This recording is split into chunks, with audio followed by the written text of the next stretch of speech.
thank you for attending this session. My name's Dave Wozni, an architect at Oxford Security Group. My background in the last 3 or 4 years has been on engagements for deploying public key infrastructure and smart card management systems for a raft of different type of applications, but primarily for strong authentication purposes. And even within that category, primarily for smart card logon to Windows. And what I want to do today is a bit of a knowledge transfer exercise where I give you some hindsight and experience from those engagements, not really best practice. This is not a prescriptive best practice session because some of it is actually purely my opinion that doesn't always go in line with some of the best practices that you may read. But it's what I come across, and there's some gotchas, and there's also a little bit of reinforcing a couple of areas, technical areas, which I think would be helpful for all of you to make sure that it's just reinforced. Like I say, it's not prescriptive best practice. It's a 400, not so much because there's any great technical depth, but because I think for those of you to get the most value out of this session would be those who are perhaps at the moment considering strong authentication solutions and implementing PKI and smart cards, or have already done so, and you maybe had some pitfalls, and this might give you some deployment tips and such. So my goal is that if there's 5% in this deck or this session that gets you thinking and maybe have some value to you, that's a success for me. So that's my aim. It's a pretty loose agenda. To be honest, it started as just a completely random set of slides, and I decided to put some kind of structure to it, but it's pretty loose. I mean, I did the categories afterwards. It wasn't like I started off with these categories and tried to put some slides into each one. It started off as 50 or 40 random slides, and now I'm trying to join them up together. So it's a little bit of a roller coaster. So there's no particular emphasis on any one section, but it's just, I'm hoping that somewhere between this set of slides and the demo that you're going to see, there's going to be something that's going to be a real value to you. And there's a couple of demos in the middle as well of some pretty cool tools that I think would be of value to you perhaps. It's in the context of the product set, it's really focused around Microsoft Certificate Services and Microsoft Certificate Lifecycle Manager. So although I've had broader experience in products in those spaces, that's what I'm going to focus on during this session. So, a few slides on some of the PKI and CLM design considerations that you may have to which you're going to have to get over in developing your solution. So,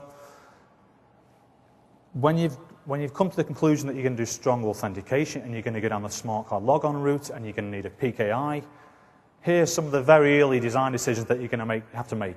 So one of them simply is on the PKI.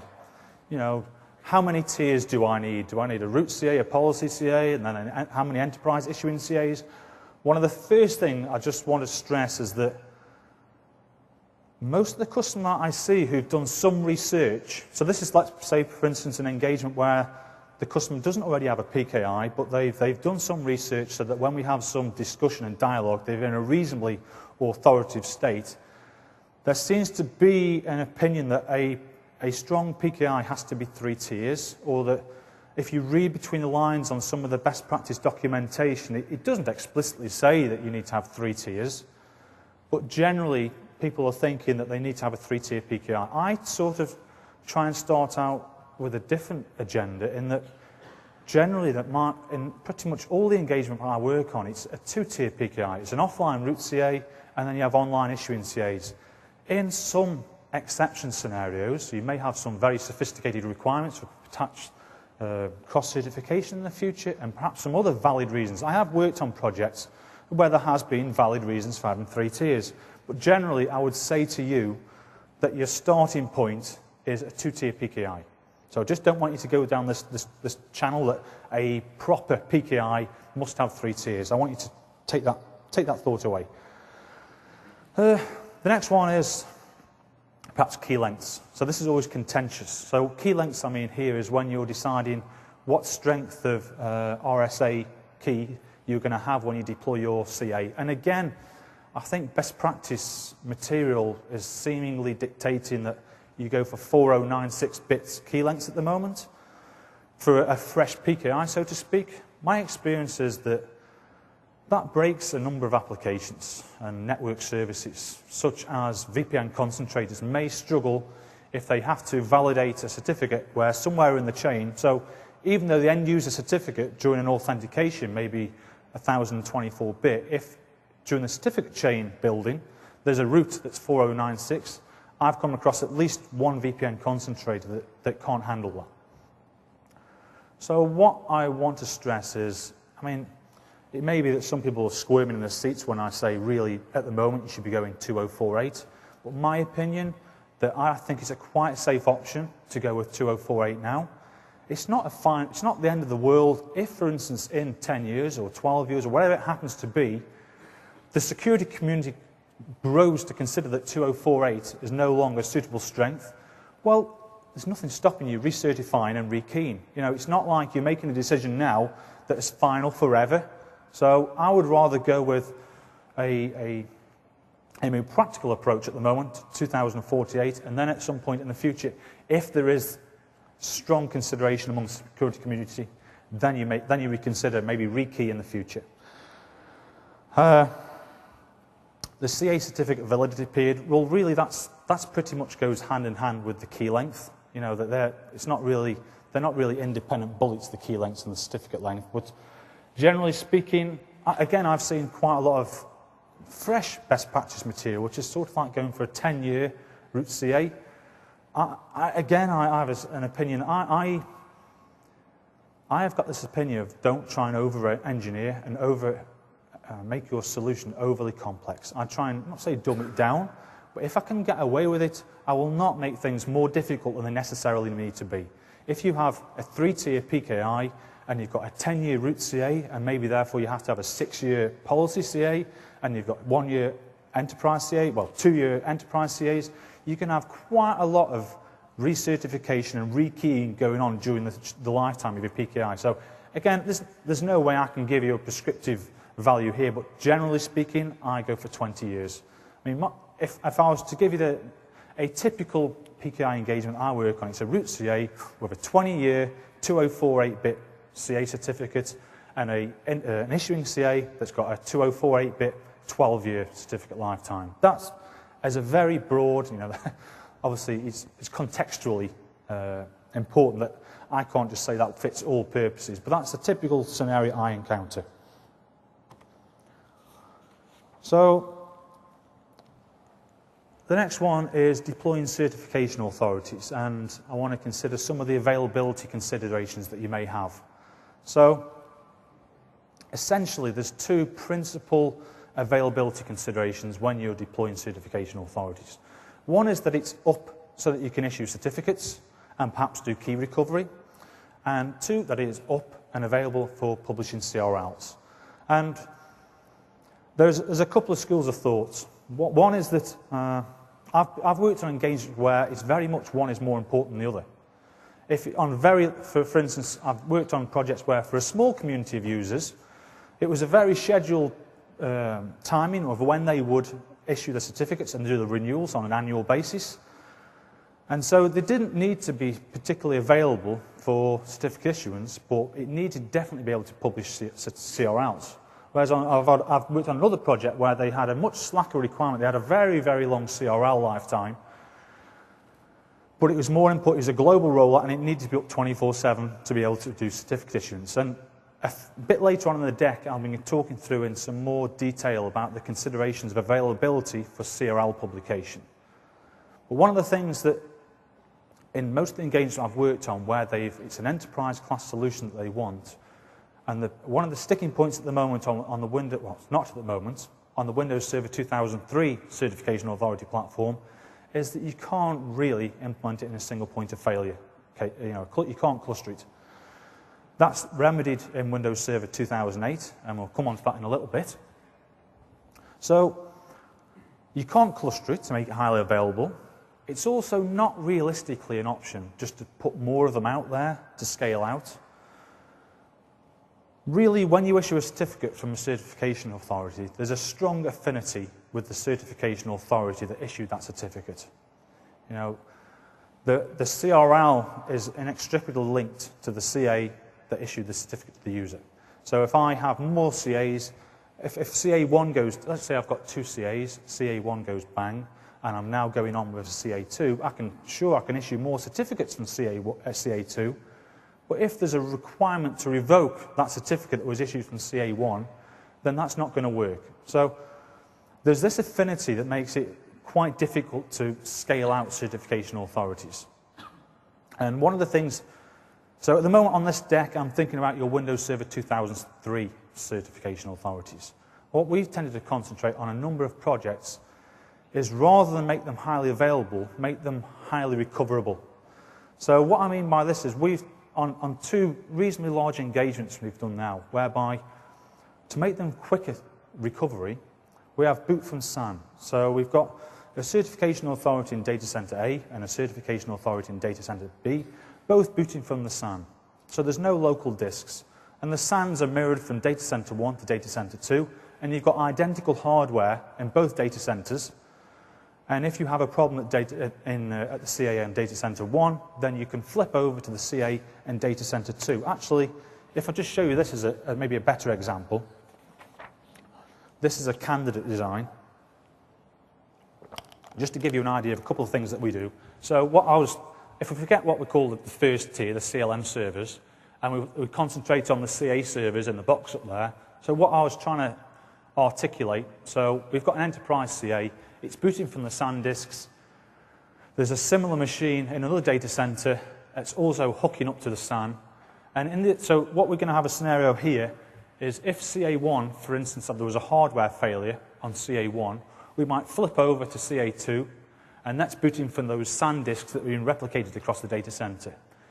Pretty useful in this scenario if you can have some kind of a capability where you have the same you have a stretched VLAN. So the node that starts up in data center A, as I call it, can assume exactly the same IP address when it boots up in data center B. What else to say about that picture? Perhaps there's 2 things we tend to consider. One is the hardware failures. So the hardware failures, it's a pretty done deal that you're going to shut down machine 1 and fail over to machine 2. But what if it's not a hardware failure? So what if it is, for whatever reason, the operating system has got corrupted, or there's some issue with the certification authority that you can't recover? Well, flipping over to node 2 isn't necessarily going to help you there, because if you've got garbage on your CA disk in data center 1 that's being replicated to data center 2, well, you're going to be booting off the same poor, corrupt, bad operating system. So the beauty there of the SAN is the snapshots. So a lot of the projects, well, the 2 primary projects I've got in mind right now, is we took hourly snapshots. So we took hourly snapshots which were cycled on a 24-hour basis. So as well as having your regular CA server backups, the full system to tape, we had a rapid capability that if we made a decision that we needed to recover the CA, we could do it in a 1-hour basis. So that's one of the approaches I've taken.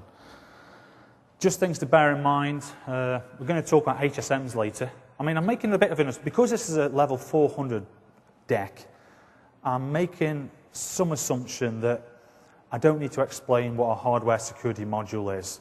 I will be talking about some of the things you need to bear in mind with ORED's hardware security modules, but I'm not going to teach you why you need to have security modules on your CA servers. So let's work on the assumption that we've got HSMs. There is work to be done, that we need to initialize those HSMs, and that the key material needs to be available at both nodes in readiness for the failover.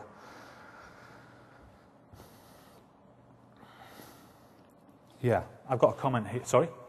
How do you track history if you're using snapshots? If you do an issue of a certificate and then do a rollback, how do you ensure that that certificate can be revoked and it's not in production? And it sounds a bit scary. Yeah, okay. So the question was, what happens if you failed over to the other node? Sorry, you've recovered from a snapshot, but during that interim period, there's some certificates that have been issued. And if you don't have knowledge of that certificate, you can't revoke it. Well, first off, to be aware of the knowledge of that certificate, I'm making a bit of an assumption that we're going to be doing this through CLM. and the certificate issued will be recorded in CLM and available in CLM. Over and above that, so that's one thing. That's how you know which certificates are being issued during that 1 hour window. Secondly, to make that, if you did need to revoke that certificate, you can use certutil commands to poke in a revocation directly into the CA database, even if it had no knowledge of that certificate issuance. So yeah, there's a way of getting around that.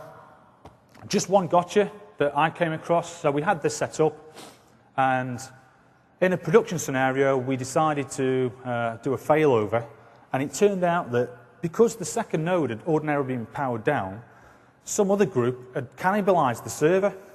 Well, one of the things, again, what I'm not covering on here is physical security. Yeah? So ordinarily, deploying certification authority, as well as having all the logical controls around it, you're typically going to have pretty strong physical controls around it, accessing the actual racks and such like. But in this particular scenario, well, I wasn't on the project anymore, but I learned that they tried to do a failover, and there were no SAN cards in the second unit. So it's just the kind of thing that you need to be aware of. That's one of the things I came across anyway. CLM.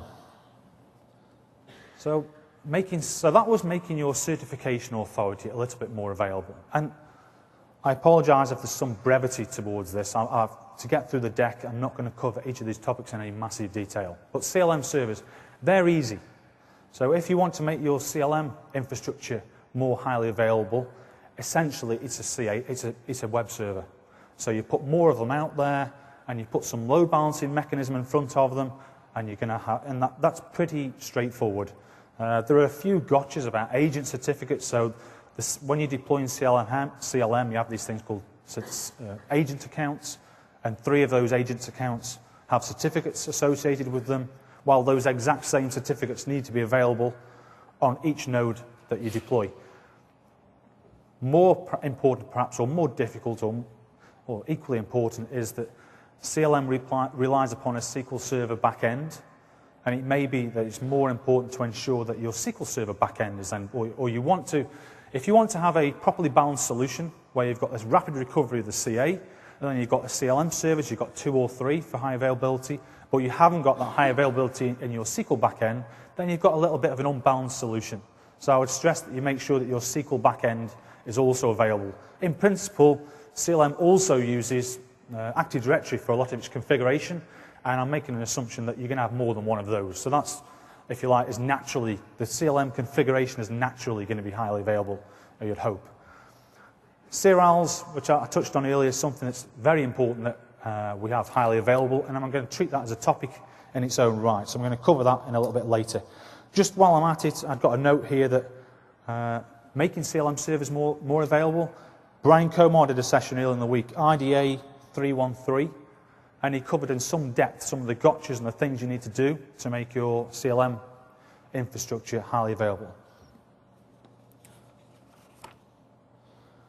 So, again, on some of the projects, some of the engagements a couple of years ago, one of the biggest sticking point when it was a competitive scenario, where it was a customer wanted to have a strong authentication solution, they needed a PKI, and they were considering a Microsoft Certification Authority solution versus another. One of the things that, well, probably the primary thing about the Microsoft CA, which customers were using was a reason for not to adopt the Microsoft CA, was that it wasn't highly available. So even though we were demonstrating that we can make it highly recoverable, as far as they were concerned, there was no method to mitigate single point of failure, and therefore it was precluded, or excluded, should I say. The clustering capability on Windows Server 2000, I think, makes it truly enterprise class. There's almost no reason now I can think of a good justification why you wouldn't be deploying Microsoft Certification Authority in your estate. And it's a 2-node active-passive failover cluster. What I would maybe draw your attention to, there's a session after this, a masterclass on Microsoft Certification Authorities and CLM. I'm not quite sure which room it's in, but I think somewhere I've got some notes. And if you want to get more into understanding the clustering capability that's available now in Windows Server 2008, I would suggest you come along to that one. Somewhere I'll make a note of that and I'll let you know. While we breeze through PKI and CLM design, user certificates. So, again, there's a bit of a misconception, preconception, I don't know what you call it, but user certificates are 1 year, and therefore they must be 1 year. Perhaps because people who are buying commercial certificates tend to, from the commercial certificate providers for your web server certs, that, you buy them for 1 year, and therefore there's some de facto understanding that your cert should be 1 year. In a classic smart card logon kind of scenario, as far as possible, try to avoid, if I can get away with it. And again, I'm not dumbing down, but I'm trying to make the solution as less complex than it needs to be. If you have 1 year certificates and you've got, a community of 50,000 or 100,000 seats, that's a lot of churn every year. And perhaps unnecessarily, from a pure security standpoint, those user authentication certs that are valid for a year and are 1024-bit, I don't think there's any evidence that 1024-bit RSA is going to be broken within the next year or so. So, my opinion, I try and get away with as long as possible. And a classic engagement will be 3 years. If the customer has a security policy that dictates that of a certain key length certificate, then it must be 1 year, then that's it. Then you've got a hard-coded requirement, so to speak, and you must work within that constraint. But generally, if there's any room for dialogue or negotiation, I will try to make them as long as I can. And also with CLM, if you're deploying your certificates onto smart cards via CLM, their renewal capability is really cool. The idea that you approach an expiry, you get an email notification to click on a link to go away and do your own self-service renewal. So it may be that during the issuance, you have a reasonably medium or high assurance process, maybe a face-to-face registration, maybe or not. But the fact that during the renewal, you're evidencing your possession of the certificate and a private key to do the renewal, that generally tends to mean we can have a lower assurance policy around renewal. So I would generally say make the renewal self-service, and CLM makes that quite easy, makes it very easy. So what is it when you do a smart card? So when you're doing a smart card logon with a digital certificate, what's going on? Well, it's actually the extension in the certificate that's being used, your identity extension, if you like, is your UPN is going to be injected into an extension in the certificate. Just one thing to bear in mind: if you have issued certificates to users and they're logging on with them, and then you make a change to the UPN because there may be some change of marriage circumstance or some other name change, just be aware that can break smart card logon. I've come across a number of projects where we really struggled to understand, because it wasn't communicated to the team who were looking after the PKI and the smart card logon, that the username, not the username, but their UPN had changed. And it was quite difficult to troubleshoot, because it wasn't like when you get a failed logon, it comes up and said you get a mismatch. Your UPN in your certificate doesn't match the UPN known in AD. It's much more cryptic than that. So it's just something to bear in mind. However, it can be used to advantage. I don't really advocate this, but on one small project I worked on, we know that there's problems with, I'm jumping around a bit here. With smart card logon, and when you revoke a certificate, we know that there can be some latency in that revocation status being effective, because the CRLs get cached and blah, blah. I'll talk more about CRLs in a minute, but they get cached, and that can cause a problem, because even though you've revoked the certificate, the domain controller's got a cached CRL that doesn't have knowledge of the fact that your certificate's been revoked. On one small-scale project, that was a big problem for the customer, and what they chose to do was actually exactly what I just mentioned, which was change their UPN. So they didn't want to necessarily disable the account, because the user wanted to be able to, they lost their smart card, and they wanted to get a new smart card, and they wanted to be able to continue to log on. Because some people say, well, if you want that immediate effective status, disable the account. But that wasn't the case. They'd lost the smart card, but they still wanted to be able to log on. So what they did was they changed the UPN. So the UPN and the certificate on the smart card that was lost was null and valid. Whereas they then get a new certificate on the new smart card that's got their new UPN, and they're good to go. But it's really only a very tactical solution. I would never realistically advocate that in any kind of a bigger enterprise. this is one of my, where do I start? Lots of the engagements I've been involved in the past is where an organisation's got they've had a PKI, the PKI design and engineering team has been and gone, they're no longer there, and they've got some problem, I don't know, there's some problem, the smart cards log-on don't work, and I get involved to try and do some kind of an audit or try and understand and get the solution working again, and they tell me that, yeah, all the documentation's in the SC log-on project folder, and there's like a raft of 20 documents, and there's no intuitive way of being able to understand, they've got cryptic names, and there's nothing obvious about what those documents are, which ones are the design documents, which one the engineering, the detail, the operations. So this is a bit of a giveaway from me to you, is on projects I work on, this is the kind of document set that I will deliver for a customer. So it's not going to be the same document set exactly for every customer, but if you are thinking about the kind of documents you need to put together to deliver something that is, when you leave the site, I mean, I'm thinking in a consultancy kind of role, so I go and do a project for a customer and then I'll leave the site, but maybe it's just as equally important for those of you working for your internal customers to have a document set that, is not only very thorough, but there's also some kind of a map between the documents, and this is my giveaway to you. Okay, so this is what I work on. One thing I would also stress is never, in a consultancy kind of role, it would be criminal if I left site without a support guide. So we know that with PKI, there's lots of time-based things that are going to expire. CA certificates, user certificates, CRLs, and in some ways, a PKI that doesn't have a thorough document set is like a ticking time bomb. So often I've come into engagements because things have gone wrong, and it's almost always because somebody hadn't they hadn't provided a support guide, and nobody knew that they had to republish this root CA CRL and then do some stuff with it to publish into AD or whatever it may be.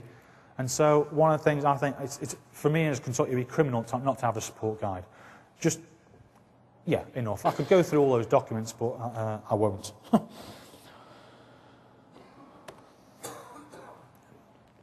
This isn't a marketing session, because none of you like a marketing session from us guys up here.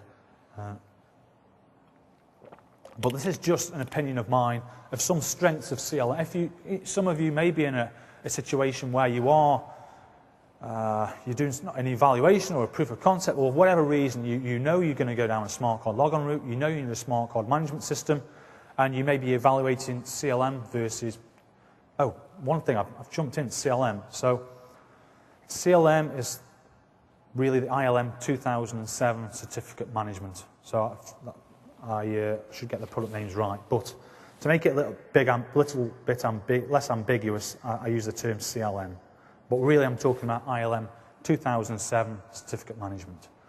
So one of the things I stress if I'm trying to pitch the Microsoft strengths, CLM strengths in others, one is the mini driver capability. So this is the Microsoft's sort of like intent to move away from this great big monolithic CSP middleware approach, which has been the traditional way forward when you're managing smart cards, to have they're almost trying to make the smart card a bit like the printer driver model, where you've got most of the printing capabilities in the OS or in the uni driver, and there's a very small, what they call a mini driver, and for the specific smart card you're going to be working with. And I don't know if this is true, but it looks to me that some of Microsoft's intent in the smart card and PKI space is going to be more geared around you. If you're going to have a smoother ride if you choose cards that are base CSP compliant. Already some of the features, for instance, like the ability to do an unblock of your smart card on Vista without actually having to log on, is that feature's only available if you're using a mini driver based smart card. So if you've got your PKCS library based smart card, that feature's not available to you. And I don't know what else is in the pipeline, but I imagine that a lot of the new functionality is going to be, the really new cool stuff is going to be smoother experience for you if you choose the mini driver type of smart cards. this is the one. If there was there's a number one thing that I would say I think is really cool about CLM is its auditing capability. It's not the fact that it audits every event, because other smart card management systems audit every event. But to be able to access that information, to get any meaningful forensics or diagnostics, you're trawling through some horrible log files. The CLM auditing capability is extremely rich, but it's extremely navigable. You know, you search for the user Dave, and you click on the smart card related Dave, and you can drill through the initial issuance, and it'll show you that there was a renewal, and you click on the renewal link, and it'll show you when and how and who was involved in the renewal or a replacement. And that's really important. If you have a security incident and you need to do forensics for whatever reason, then that click and navigation approach that's available within CLM is extremely rich. Okay, so I've said already, it uses AD for its configuration, so that's a good thing. The workflows as well, extremely rich. The automated renewal, there are some, I'm not going to make this an anti-other card management systems deck. I'm going to move on. So yeah, I think the richness of the workflows are much greater than you'll get with other small card management systems. Okay. This is a giveaway. Again, for those of you who've put CLM in, or you're evaluating CLM in a POC, or you've got it on your virtual PC, and you've come across the problem that when you start CLM up, for those of you who are aware of this, you'll think, oh yeah, I know that one. CLM can be extremely slow to start up, and the reason is that there's some internal code in there that's got an authenticated signature, and it has to wait to time out. And you can sometimes get a situation where it's 1, 2, or even 3 minutes to be able to go into CLM for the first time. Well, there is a fix for this. So it's not really a CLM fix, it's a .NET fix. KBE, as you can read, 936707. The way to get over this, so you install the hotfix on your CLM server, and then there's a section, well, you can read it there, there's a section you need to add to the web ASP.NET.config file. So I'm making the assumption that after the event you will get this deck anyway, so I don't think there's any need for me to say any more about that. So for those of you who experienced that performance degradation, you'll like this fix. Okay, so changing tack a little bit. There's a demo in a minute. Again, I think I mentioned that I'm not really... So I said I wasn't going to explain why you need an HSM, and then the first bullet is why you need an HSM. So the thing I want to stress, just because you deploy an HSM on a CA server, it doesn't mean that you're now automatically bulletproof and you don't need to worry about anything else. All of a sudden you're super secure. That's just one aspect of making your certification authority secure. So protecting the private key material of the CA is obviously of critical importance, but it's not the only thing. So if you don't deploy an HSM, the key material is stored in in the profile on the CA server itself. And you may think that you've got adequate controls so that people can't access that. You've restricted access to the local administrators group and such like. But from an audit perspective, if that key material is in software in your OS, potentially, how can you prove that every backup that's on that server, in every tape, there is a copy of your private key material? So it's not just your live server, it's all the backup tapes. And if there was some kind of an audit and you had to evidentially prove that there is no potential compromise of your private key, it'd be very difficult unless you had extremely strong controls around your backup tapes. And it may be that you choose to do that. You have very strong controls about your backup tapes. Whereas if you go down the HSM route, you don't really need to have those such strong controls around your backup tapes because the keys aren't exposed in the backup tapes. And just, I don't know, to soften the thing here is people think as soon as you start talking about HSMs, you're into the dark arts. And it's not that bad. I don't know, there's some paranoia that PKI is really hard, it's really difficult and overly complex, and it's not, There's been quite a lot of advance from the HSM vendors to make these things much more accessible. It really, perhaps a number of years ago, these things were quite difficult to manage and you had to have very specialist skills. But now, you know, it's all wizard-driven, click and drag, lovely GUI-based operation, and it's not as difficult as you may consider. So anyway, these typically are the two vendors I come across or work with most times, are SafeNet and Cypher. This is not an exclusive list. It doesn't mean these are the only ones that are out there. But I think it may be fair to say that they're the mainstream HSMs. You've got choices to make. There are typically two formats, I don't know what the right terminology is, but two types of HSMs. There's ones that are directly attached and plugged into the CA, either through a USB attachment or perhaps a PCI card, and then there is the network attached ones. Typically, on the next deck I talk about where it may be appropriate to choose the different types. There is a very distinct, there's a great distinction between the way SafeNet do their key material securing and Encipher do their key material securing. With the Encipher one, your keys are actually stored on the hard disk of the CA server, typically. But they're encrypted by let's say, a special key that's stored securely in the HSM. The SafeNet is a slightly different one, is that there is no key material unencrypted, encrypted or otherwise stored on the CA server hard disk. You have a security token that is the HSM, and that is external to the CA server. The key material never leaves that security token. So, on the engagements, what type do you want to deploy? What's the right mix and match?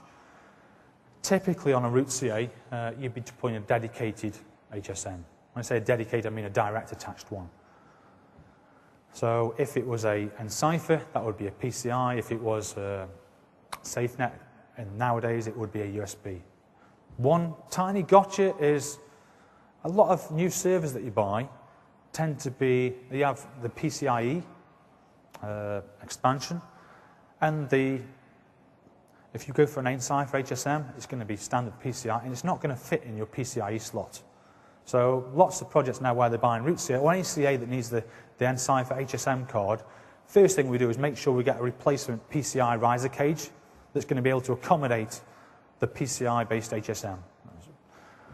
So online CAs, again, you have the choice. You can have the direct attached, or very often people find it a little bit more attractive to go for a network type of HSM. Not only just for the CA, but also your CLM servers also need HSMs. So there's some security-sensitive key material associated with CLM server deployments. And those need to be protected in an HSM. And if you go for a network HSM, then you can all share. There's nothing. Oh yeah, so again, a misconception that if you go for a network HSM, you can't store key material from different client machines. That's not the case at all. If you've got a network HSM, it can be hooked up to your one or two issuing CAs to store key material, and you can use the same HSM to store the key material from your CLM servers. The only must, I would say, and there's price differentials. A network HSM is typically reasonably significantly more expensive than a direct attached HSM. But then you've got the situation where you can have multiple clients. Generally, the equation is the more clients to the HSM, you've got more CLM servers and CA servers, you start getting past some threshold whereby the network HSMs become more economically attractive. The only thing I would say is, if you do go for network HSMs, you need a pair. Deploying network HSMs without having high availability is, in my opinion, a recipe for disaster. So I've never yet been on an engagement where we've pitched or proposed HSMs, network HSMs, and not made them high available. One thing to bear in mind,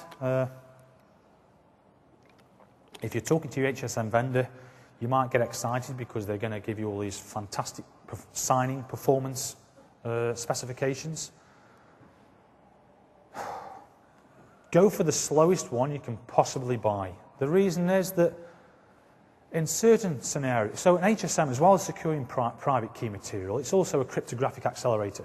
Because cryptographic signing operations are quite highly compute expensive operation. So offloading that from your processor and your server into a specialist chip in your HSM is a good thing.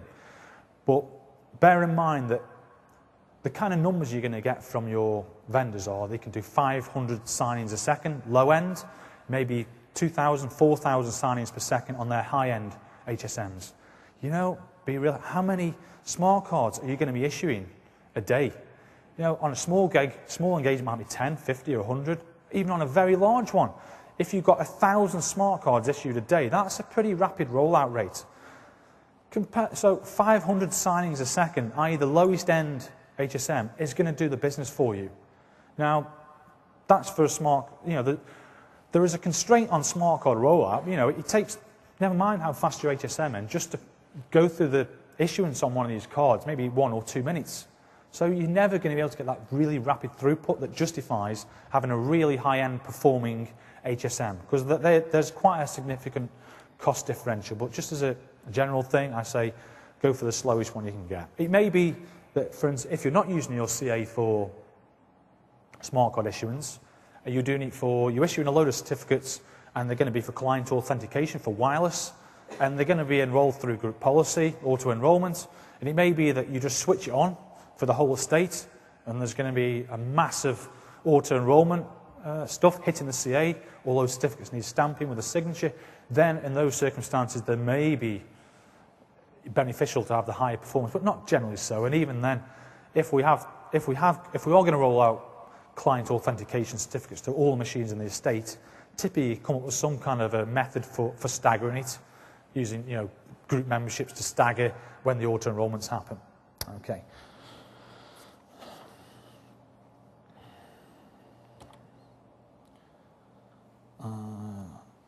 Okay. Super duper support. So when it goes wrong, it's desperate. And so the experience, I was on an account where we didn't have the platinum or whatever it was called, it was just the gold. And it was, 1 day return. But first of all, you had to go through a troubleshooting exercise. Because you couldn't just ship the unit and get a turnaround, next day turnaround. They had to go through a number of troubleshooting exercises to upgrade the firmware, do something else, and it was like a couple of days before they would say, yeah, okay, you've definitely got a broken HSM, and there's nothing we can do by just fixing it with support tools. During that period, it was absolutely desperate, and what you want, if it goes wrong, you phone up the vendor, and whatever mechanism you're going to put you're going to get a new HSM in whatever short period of time you can possibly do. So, yeah, I'm being a bit of a dummy here, super duper, but it means I would always go for the top level of support you can get on the HSMs. Key management policy. So I think I skipped over this on a previous slide. And given the time, I think I might skip this because I'm not going to get through to my demo. But the bottom line is, when you initialize or commission an HSM, typically there's going to be a bunch of security tokens that are associated with that HSM. It's a bit like, to do some management operation in the HSM, you need 2 or 3 people to come together to put a token in so you can do a management operation. What I would say is make sure, and those tokens may be assigned to security individuals in the organization with some security remit. Make sure that you regularly audit those tokens. If people leave, people lose them, and when you really need those tokens, because something's gone wrong, and you can't get that community of tokens together again, you're going to have trouble.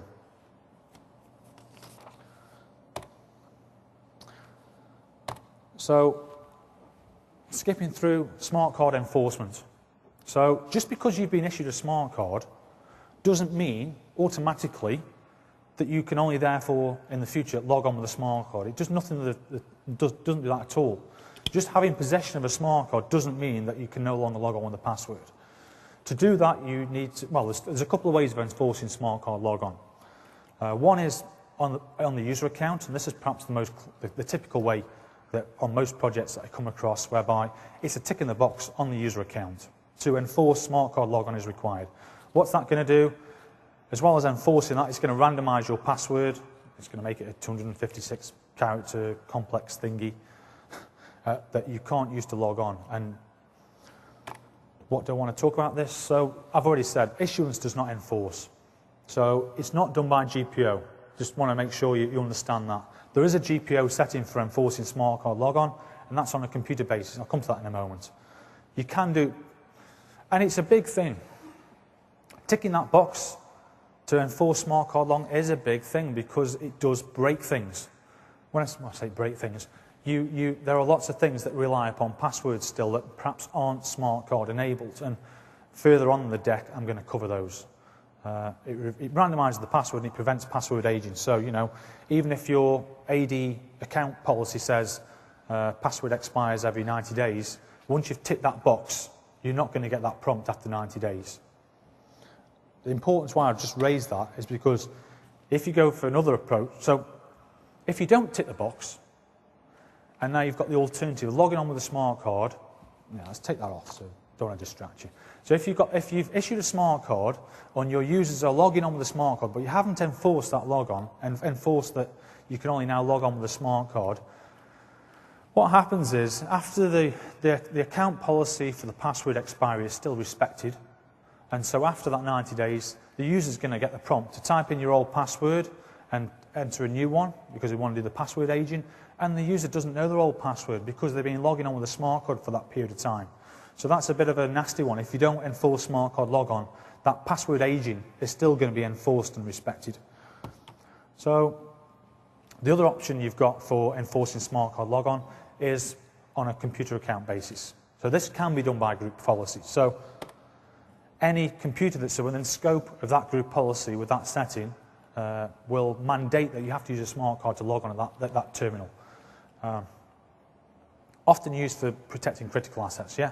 But the important thing to respect is the password aging is still respected. It's still enforced. So that's a gotcha. You know, you're logging on with your smart card, but you still need to know your password to get past the password aging prompts. And it also prevents logon with a local SAM account. So if your computer's in scope of that group policy, not only is your domain AD logon enforced to require a smart card, you can't no longer get into your local SAM account.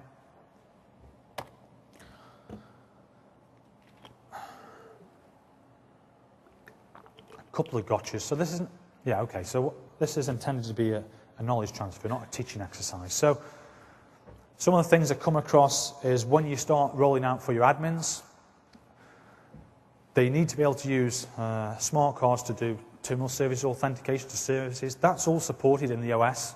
So when you do an RDP session, you can redirect to authentication to use your smart card. Similarly, if you're doing run as-is or net use, you know, because in principle you should be logging on with your ordinary user account, and then if you want to access MSTC, typically you're going to be using your A-admin account or whatever, and that's when you can do the redirect. Similarly, in the data center, so when we've enforced it for admins, and in the data center, well, you don't want to have smart card readers dangling off every machine in the rack. And I know it sounds it's a bit simplistic, but you know we have the concept of a smart card reader on a nail. You go into the data center, and you know most of the time we're going to avoid going into the data center. But you know if you do need to do an interactive log on, make sure we a couple of projects where they've just got it's like a loop with about 10 smart card readers dangling off, and the admin goes and takes that off and puts it into the machine. I don't know, maybe it'll be that in the future that in the same way that smart cards readers are almost ubiquitous in laptops now, it may be the same for servers also. One misconception, smart card logon and SSO, somehow there's a number of people seem to think that smart card logon is somehow single sign-on. It's just a stronger method for you to authenticate and you get your Kerberos ticket granting ticket. You know, the end result is the same. Whether you're logging on with a username and a password or a smart card, the end result, your security token, is the same. It's just a stronger mechanism to get that security token. So I said that it can be a bit scary when you enforce smart card logon because the term isn't break things, but there are the things that don't work so well when you enforce smart card logon. For a lot of people, Outlook Web Access can be a problem if you're enforcing smart card logon. not so much Outlook Web Access for people internally, but if you're external in some kind of an internet cafe kind of scenario, that can be a problem if you're relying on smart card. There's ways around this. Outlook Anywhere can be a bit of a problem. VPN clients, so typically it may be that using a one-time password kind of solution for your VPN authentication, or it may be that using username and password, or again, it may be that A, if you use username and password, you may have to switch over to smart card.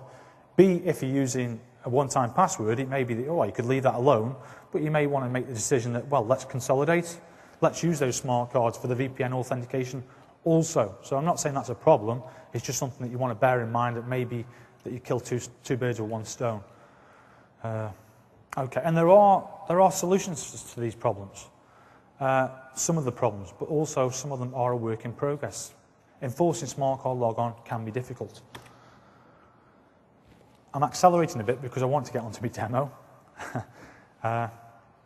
One of the most important things is to bear in mind the exception, what I call the exception scenario. So when everything's working fine, not a problem. But it's the scenarios which you have to consider that people are going to lose their cards and people are going to break their cards, and they're going to do those when they're away from the office.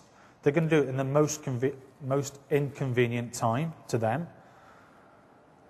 So I have to say that although there's a lot of focus on pin blocking and pin unblocking, I find that actually most circumstances where we have an exception is because they've broken or lost the smart card.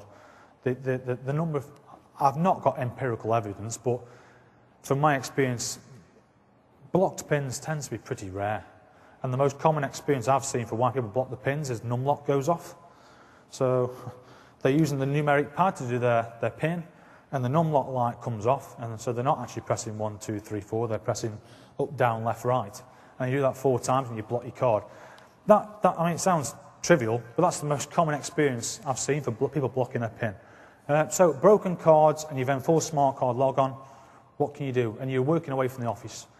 Perhaps post a replacement. If for somehow in some tactical method you could deploy a replacement, issue a smart card on behalf of the user, ship that card to the user, and somehow ship him a pin by some other secure channel, will that work? No. You need to have had a cached logon on that machine to be able to do a smart card logon.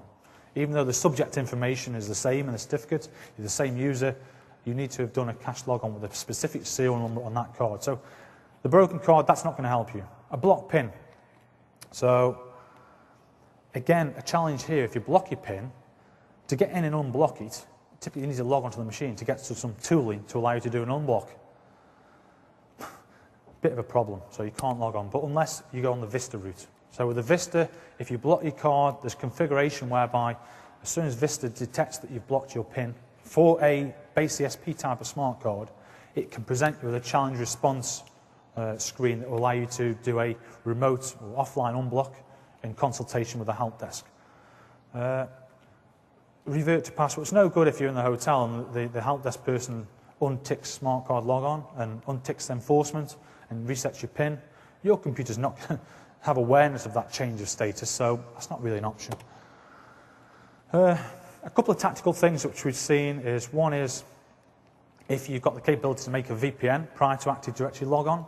So in this circumstance, if there is a tactical possibility of unenforcing smart card logon and they reset your password, then you can use that password if you can make your VPN prior to your Windows logon. So that's one option people have done. Another one is, this has been put on one big account have done this, whereby they've got the concept of a kiosk account. So a bit like the kiosk account where you have in FOIAs that just can automatically log on and not do a lot, maybe access the internet or something.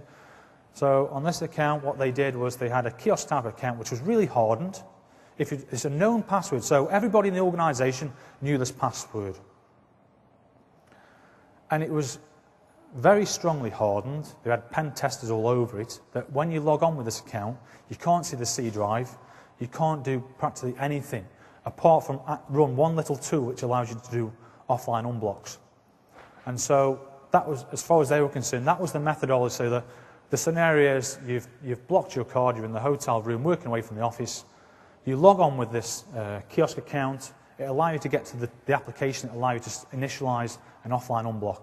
and then once you've gone through the offline unblock, you can log on. Okay. One of the things was before the machine was issued and sent out, you need to have done a cached log on that particular account. You need to have password never expire. It wasn't a particularly attractive solution, which leads me to a demo I want to do. So this demo,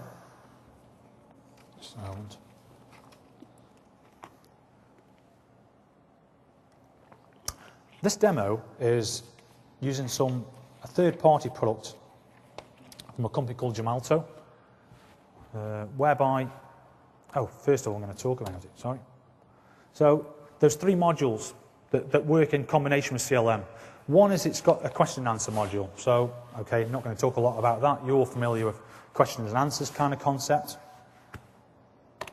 It's so that when you go through some of these exception scenarios to do an emergency password, they can validate the user calling in.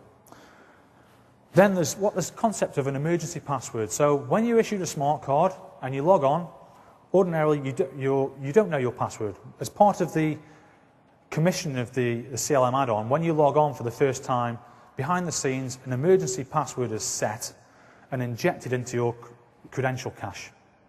You don't know it, but it's happening behind the scenes on your behalf. You log on with a smart card, but mysteriously behind the scenes, an emergency password has been injected into your credential cache. So the beauty of this is that in a scenario whereby you are in the hotel and you're working away from the office and you've lost your smart card, so it's not even a block card, you've lost your card. The use case here is, so I'm not going to talk about much because I think it would be more value to demo. You phone up the help desk, they go into a particular screen in the CLM add-on, you have to provide your emergency answers, they validate who you are, who they think you are, and then they will reveal to you this emergency password. So this is this value down here, 9635. I mean, that's a configurable length, but for the demo, I'll keep it nice and short. So the user experience is, although they ordinarily don't know this password, in this horrible exception scenario where they've broken their smart card, they phone the help desk who reveal this password to them, and that has been magically injected into the credential cache. So you can now log on with that emergency password, and and there is policy about how many times you can log on with that emergency password, or if you're in an offline scenario, you can do it as many times as you want. If you're connected, maybe it's only valid for a day, 2 days, etc. There's also just, as well as doing the emergency password, it allows you, there's functionality to tie in that emergency Q&A to your offline unblock. So when the user calls in, you can validate them using the similar functionality that you just saw. I'm going to do the demo, and I'm starting to rush. So I've got a demo rig here, which I'm going to flip over to when I've just unlocked the screens. Okay. I've got a demonstration rig here which has got 3 machines. There's the back-end server, which is Active Directory, Certificate Services, CLM, SQL Server, you name it, the back-end box. Then I've got a couple of clients. I've got a Windows XP client and I've got a Windows Vista client. On both of those clients, I've got smart cards attached, smart card readers attached, because I'm going to use that as part of the demo. But first off, just to get the demo rolling, I'm going to set I've got a user, Simone, who I'm going to use. First of all, I'm going to do is set their password, their answers to their security questions. And then I'll get on and do the demo. So I'm going to go into this CLM add-on.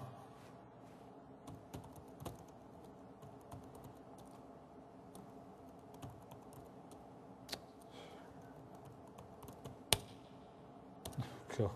Yeah, well, that was always going to be.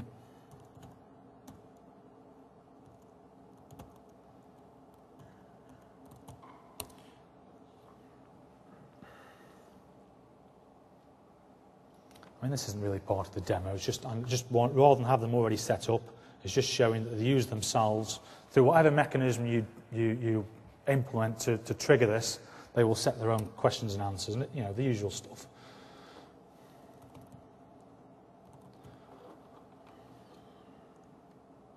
Okay, so what do I want to demonstrate?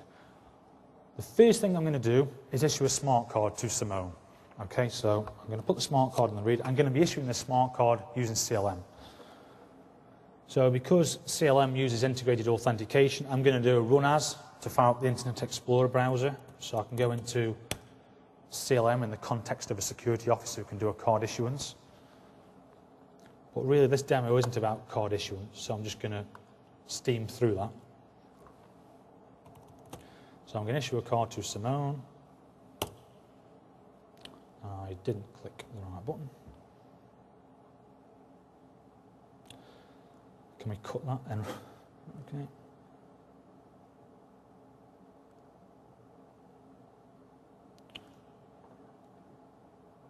Okay.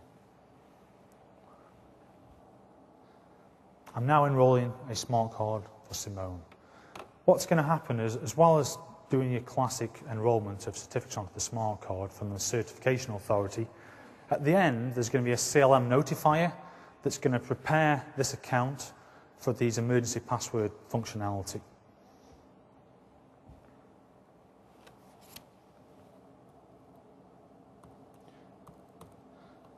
So I'm putting in my PIN. I'm going to tell you it's 1122. There's a reason for that in a little bit later in the demo, why I'm letting you know that that PIN is 1122.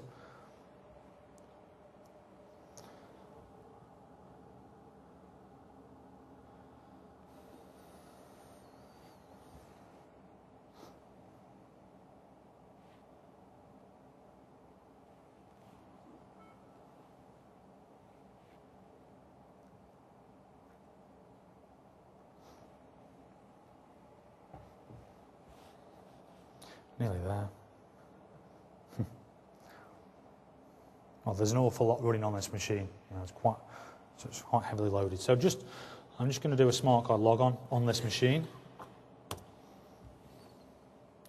What's happening now? The user account's been prepared for this emergency password, but the emergency password hasn't been set yet. Once I've logged on for the first time with the smart card, a logon script is going to run.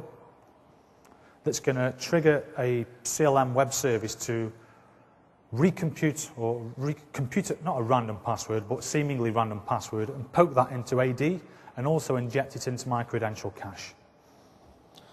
So that is now in the credential cache of this machine, and it's changed the password in AD. If I was just to move to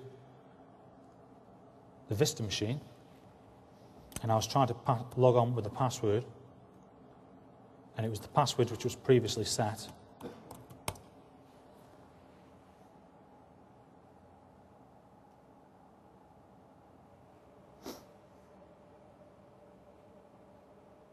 Yeah, well. Okay. What I really want to do is I want to log onto Vista with a smart card.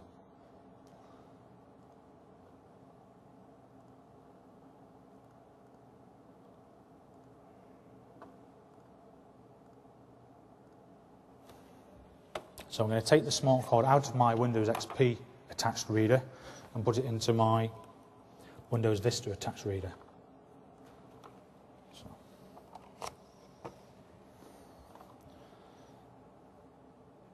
Okay. 1122.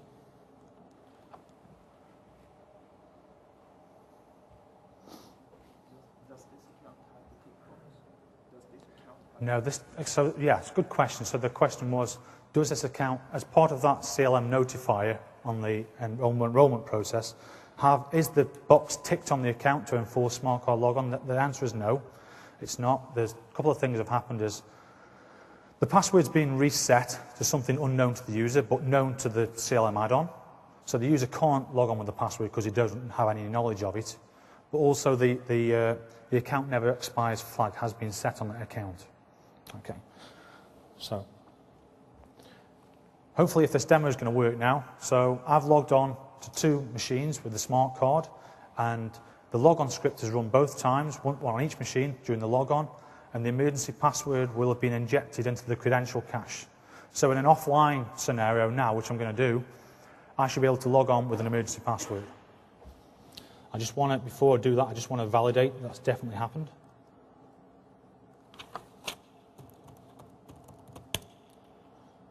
Okay, I'm good to go. So there's some diagnostic tool in here that's just validating that this is not a user-friendly tool, but it's just confirming that you can see that on the XP machine and Vista, there was a cached credential for Simone. So if I move back to the Vista machine, let me just log out, and I disconnect the network. So now the use case is that I'm working away from the office, and I disconnect the network. So on that virtual machine guest, there is no longer any network. I'm in the hotel. So we've lost the smart card, or we've broken the smart card. I can't log on ordinarily to this Vista machine without having this emergency password. So the use case is I phone the help desk. So the help desk is here.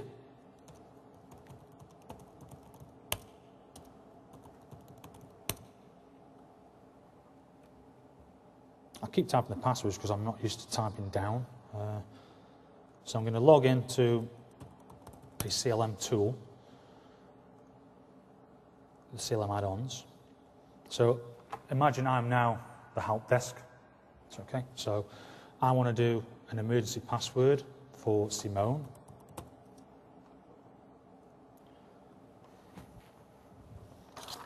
This is the bit where I need a pen, and I don't have it with me. Okay. So you can see that the help desk would have validated the user calling in by providing the correct answers to the security questions. So I'm just going to make a note of this. 5. So now, fingers crossed, that password has already been cached on the Windows Vista machine and the XP machine on behalf of the user. That user's never had knowledge of that password. He could never have ordinarily logged on with that password. So although it wasn't enforcing smart card logon by ticking the box, there was no alternative, there was no other mechanism he could have used to log on. So if I go to my Vista machine, I don't want to do a smart card logon. I'm going to do a password-based logon.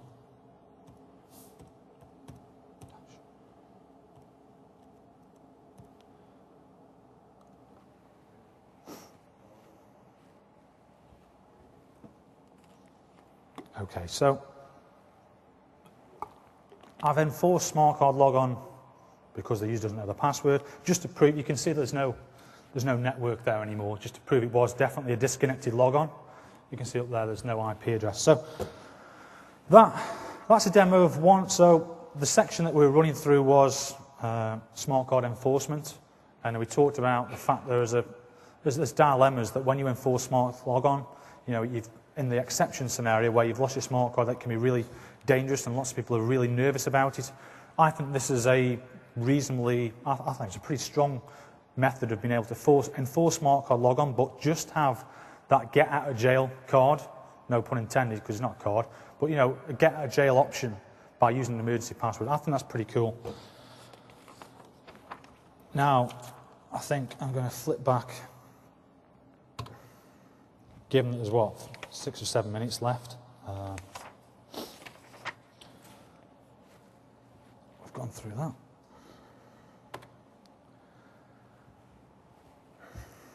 I've got a bit of a dilemma here, what to go through. I think I'm going to just, because I'm not going to get this completed now, I apologise for that by 1:15. So I'm just going to go through a couple of things that I think will still be of value.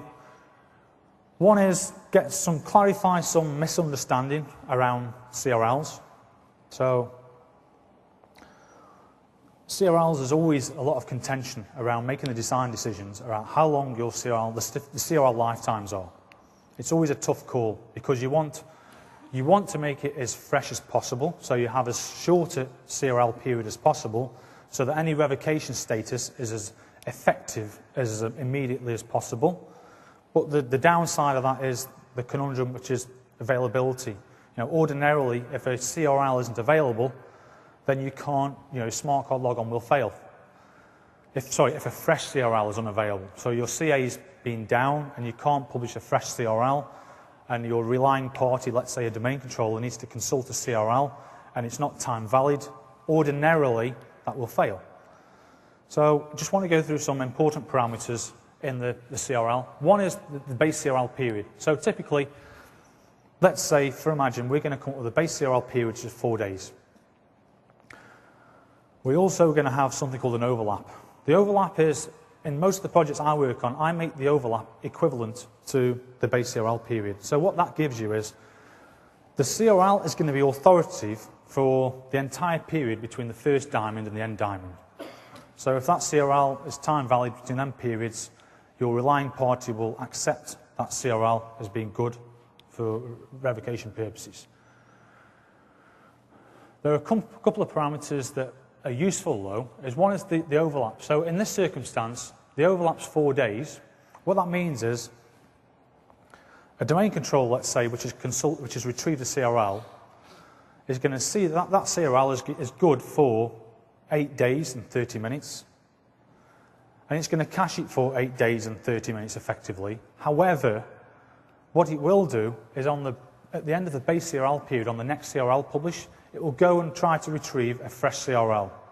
So this gives you a little bit of a contingency that if your CA goes bang and you can't publish a fresh CRL, there is some kind of an overlap of 4 days between you being able to recover your CA, yet your revocation effectiveness is still going to be working in the estate. The clock skew is there typically for exactly what it sounds like, clock skew. And not only is it clock skew adding on at the end, but also in advance. So it actually puts that clock skew on at the advance of the CRL as well. Here's a formula. I'm not saying that you could go with 4 and 4. That was just an example, so I could illustrate the different parameters, so to speak. I have a very simplistic formula. The base CRL period is how long it takes to fix a server, plus the troubleshooting time. So a lot of people have got this idea that the base CRL period should be equivalent to your CA SLA. I dispute that. I dispute that because ordinarily, when there's a CA failure, you don't just immediately invoke a disaster recovery mode and go and get your restore guys to go and recover your CA. You're going to have a fiddling about time. You're going to go through a process of trying to troubleshoot by least invasive options to get your CA server back. So it's not just the SLA. I want to stress that it's the SLA plus however long you envisage that you'll give it before you say, right, I've had enough of this, we're going to do a restore. Okay. This slide's probably not the most important for you to talk about, so I think I might skip that one. One of the things I find quite useful is the stale CRL fix. So this is, we've said that the CRL's authority for a certain period, but when it expires, smart card logons will fail.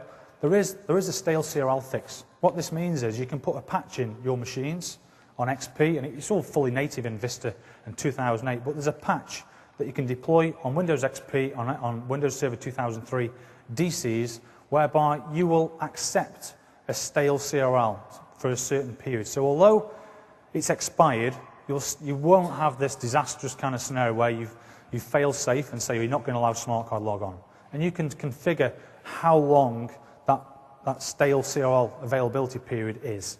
So, but the thing is, it only works for smart card logon. This is not a fix across the board, so it's only for that particular application.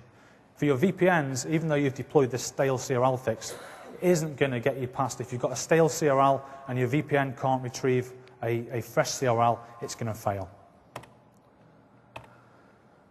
And I think my amber light's coming up, so I think at this stage I'm going to have to say I apologise for not getting through the deck.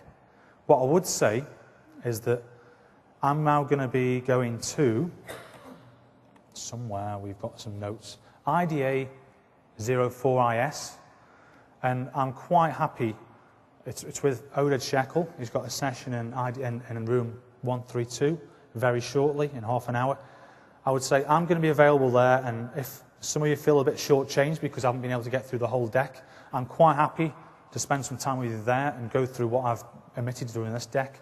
And also, I should be on stand A13, Oxford Computer Group. I've got a stand in the exhibitor room where I can answer questions and go through the rest of the deck and cover off some of the stuff which, unfortunately, I've not been able to complete.